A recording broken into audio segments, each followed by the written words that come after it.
چاروں اماموں میں بنیادی اختلاف کیا تھا؟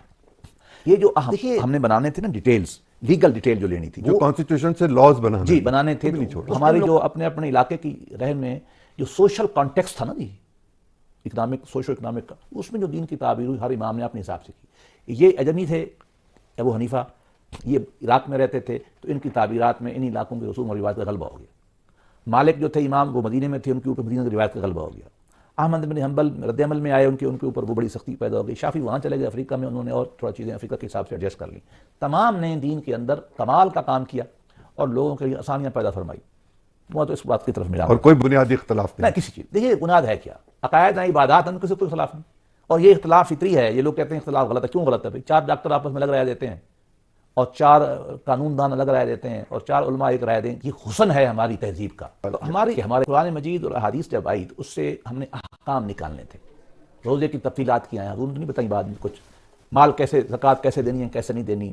یہ جو ہم نے بنانے تھے نا ڈیٹیلز، لیگل ڈیٹیل جو لینی تھی، جو کانسٹیٹیوشن سے لاز بنانے تھے. تو اس جن لوگوں نے کام کیا وہ خلائی فقہ کے امام ابو حنیفہ جن کو ہم مانتے ہیں یہاں والے، امام شافعی جن کو مصر اور انڈونیشیا ملیشیا مانتا ہے، امام مالک جن کو اسپین اور غرب سارا مانتا ہے، اور چوتھے ہو گئے امام مالک جن کو مدینے اور ان کے لوگ جو، اور امام احمد بن حنبل جن کو عرب شرب جو ہے زیادہ مانتے ہیں.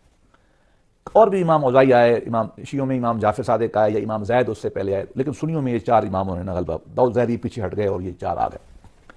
بنیادی طور پر قرآن سے تفہیمات کا فرق ہے. جیسا کہ ایک قانون کو ایک جج ایک طرح انٹرپریٹ کرتا ہے، دوسرا انٹرپریٹ کرتا ہے. یہ وجہ ہے.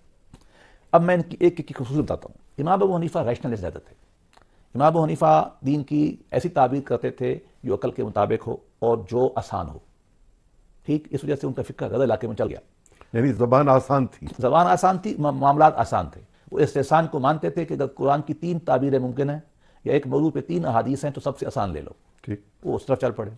امام مالک کہتے تھے کہ میں دین کی صرف وہ تعبیر کروں گا جو مدینہ میں پریویلنٹ ہے، مدینہ کے لوگوں کا جو عمل ہے، جو لوگوں نے سیکھا ہے، بس سمجھوں گا میں وہی ہے.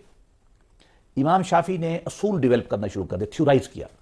اس کو جورسپروڈنس کہتے ہیں نا ماڈرن لاء میں. جورسپروڈنس انہوں نے شروع کی. ان کی 2 فقہ ہیں، ایک جب وہ بغداد میں تھے، ایک جب چلے گئے وہاں مصر میں. انہوں نے اپنی آراء بہت بدل لی، حالات سے، علاقے سے اثر لے کے انہوں نے اپنی راہ بدل لی. امام احمد بن حنبل چونکہ یہاں رہے بغداد میں، اور معتزلیوں سے ان کا بڑا جھگڑا ہوا، مار بہت کھائی، آپ کو اندازہ یہ کوڑے کھائے. میں اس پہ بات کروں گا. اس وجہ سے ان کے ہاں ایک مزاج میں سختی سی ڈیولپ ہو گئی کہ ذرا نرمی نہیں دکھانی، جیسے عربوں کے مزاج میں پائی جاتی ہے.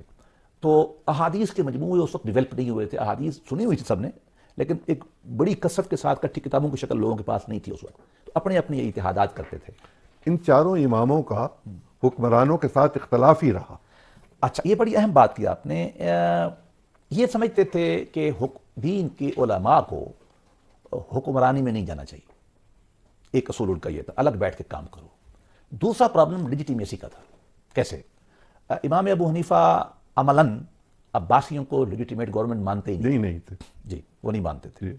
اور وہ ان سے کوئی چیز لینے کے حق میں نہیں تھے، جاب کرنے کے حق میں نہیں تھے. وہ قاضی بننے کو بھی تیار. وہ دل سے بنیادی طور پر علیوں کے حامی تھے. امام زید کی مالی مدد کی اور کی، وہ حامی نہیں تھے. احمد بن حنبل نے تو حکمرانوں سے کوڑے کھا لی، وہ ان کے ساتھ جانے پہ تیار نہیں تھے. سیاست میں مزاج بھی نہیں تھا.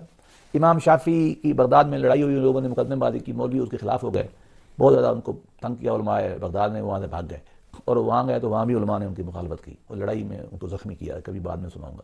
ہم نے کسی بڑے کو چھوڑا نہیں ہے ویسے.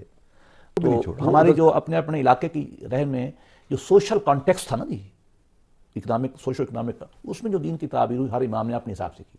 یہ اجمی تھے ابو حنیفہ، یہ عراق میں رہتے تھے، تو ان کی تعبیرات میں انہی علاقوں کے رسوم اور روایت کا غلبہ ہو گیا. مالک جو تھے امام، وہ مدینے میں تھے، ان کے اوپر مدینہ کی روایت کا غلبہ ہو گیا. احمد بن حنبل رد عمل میں آئے، ان کے اوپر وہ بڑی سختی پیدا ہو گئی. شافعی وہاں چلے گئے افریقہ میں، انہوں نے اور تھوڑا چیزیں افریقہ کے حساب سے ایڈجسٹ کر لیں. تمام نے دین کے اندر کمال کا کام کیا اور لوگوں کے لیے آسانیاں پیدا فرمائی. وہ تو اس بات کی طرف ملا. اور کوئی بنیادی اختلاف نہیں کسی چیز. دیکھیے بنیاد ہے کیا؟ عقائد ہیں، عبادات ہیں، کسی کوئی اختلاف نہیں. اور یہ اختلاف فطری ہے. یہ لوگ کہتے ہیں اختلاف غلط ہے. کیوں غلط ہے بھائی؟ 4 ڈاکٹر آپس میں الگ رائے دیتے ہیں، اور 4 قانون دان الگ رائے دیتے ہیں، اور 4 علماء ایک رائے دیں. یہ حسن ہے ہماری تہذیب کا کہ ہمارے 4 سنیوں کے علماء ہیں، 2 شیعوں کے بڑے علماء ہیں، کہ 3 ہو گئے شیعوں کے. امام اسماعیل کے الگ ہو گئے نا جی، اسماعیلی. جی. اور ہمارے امام زید ہو گئے جو ہمارے یمنی ہیں، 2 شیعہ سنی کے درمیان میں کھڑے ہیں، اور امام جعفر صادق ہیں. ان تمام نے بہت بڑا علمی کام کیا ہے. اس پہ ہمیں فخر لینا ہے. اس میں کوئی ایسا اختلاف نہیں ہے کفر اسلام کا آپس میں، اور یہ بڑی شاندار روایت ہے، ہمیں اس پہ فخر ہے.